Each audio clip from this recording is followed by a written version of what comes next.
मौन रह कर के क्रियाशील रहना ये एक बहुत बड़ी तपस्या है। छोटे से वाक्य में भले ही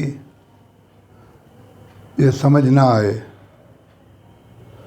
पर यदि हम ध्यान से इसको ग्रहण करें तो जीवन का बड़ा सूत्र हमको मिल जाएगा।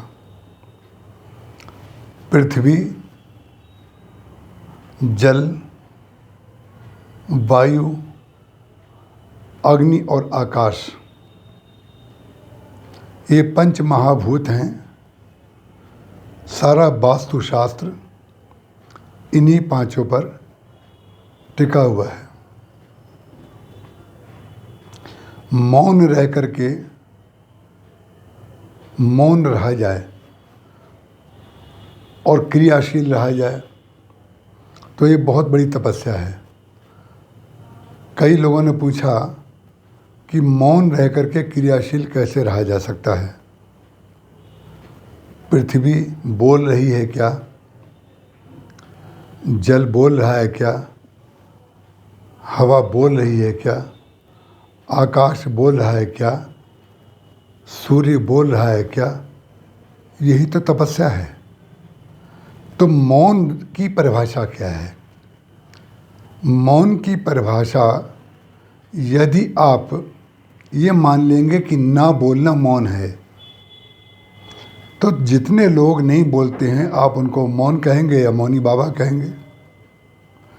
मौन का एक स्वरूप वो है कि हम इतनी देर तक नहीं बोलेंगे, लेकिन मौन का सृजनात्मक स्वरूप क्या है? आपका मौन क्रियाशील रह करके कैसे तपस्या कर सकता है? तो मौन की सबसे बड़ी तपस्या है दूसरे के कार्य की प्रशंसा करना।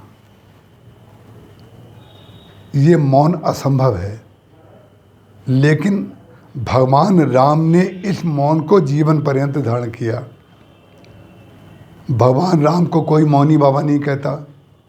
भगवान राम कभी मौन भी नहीं रहे। पूरी रामायण में कहीं मौन का वर्णन उनका नहीं आया है, लेकिन एक बार भी आप कहीं नहीं बता सकते कि भगवान राम ने किसी दूसरे के कार्य की प्रशंसा ना की हो।